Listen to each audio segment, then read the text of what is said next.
रहिमतपूर नगरपालिका निवडणुकीसाठी आज एकूण 32 अर्ज दाखल करण्यात आले। यामध्ये 2 अर्ज नगराध्यक्ष पदासाठी तर 30 अर्ज नगरसेवक पदासाठी दाखल झाले आहेत। नगराध्यक्ष पदासाठी सौ नंदना सुनील माने राष्ट्रवादी काँग्रेस पार्टी पक्षाकडून आणि सौ वैशाली निलेश माने भाजप पक्षाकडून यांनी अर्ज दाखल केले आहेत।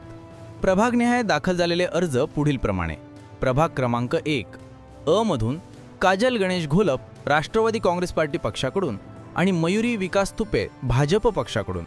ब मधून केतन आनंदराव माने राष्ट्रवादी काँग्रेस पार्टी पक्षाकडून। प्रभाग क्रमांक 2 अ मधून दीपाली सोमनाथ शेरकर राष्ट्रवादी काँग्रेस पार्टी पक्षाकडून आणि भाग्यश्री अशोक शेरकर भाजप पक्षाकडून। ब मधून निलेश संपतराव माने भाजप पक्षाकडून आणि अभय चंद्रकांत माने राष्ट्रवादी काँग्रेस पार्टी पक्षाकडून। प्रभाग क्रमांक 3 अ मधून बाळासाहेब बाबूराव गोरेगावकर भाजप पक्षाकडून आणि अंकुश राजाराम जाधव अपक्ष।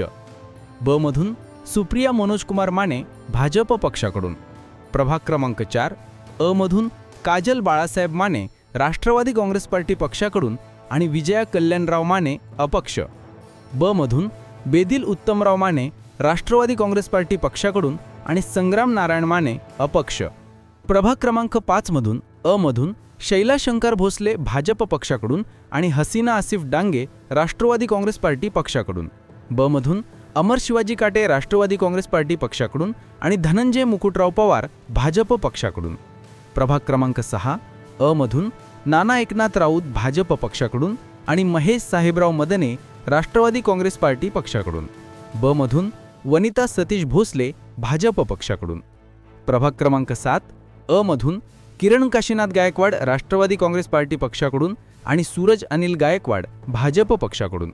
ब मधून किरण तुषार चव्हाण भाजप पक्षाकडून। प्रभाग क्रमांक 8 अ मधून युवराज गणपती कदम भाजप पक्षाकडून। प्रभाग क्रमांक 9 अ मधून योगिता विजय लोहार भाजप पक्षाकडून। ब मधून रणजित शिवाजी माने भाजप पक्षाकडून। प्रभाग क्रमांक 10 अ मधून फरीदाबी सालर मुल्ला भाजप पक्षाकडून आणि ब मधून गौतम संपत जाधव भाजप पक्षाकडून।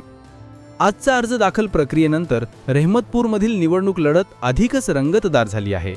स्थानिक राजकारणात मोठी चुरस निर्माण झाली असून पुढील काही दिवसात राजकीय वातावरण आणखी तापण्याची चिन्ह दिसत आहेत।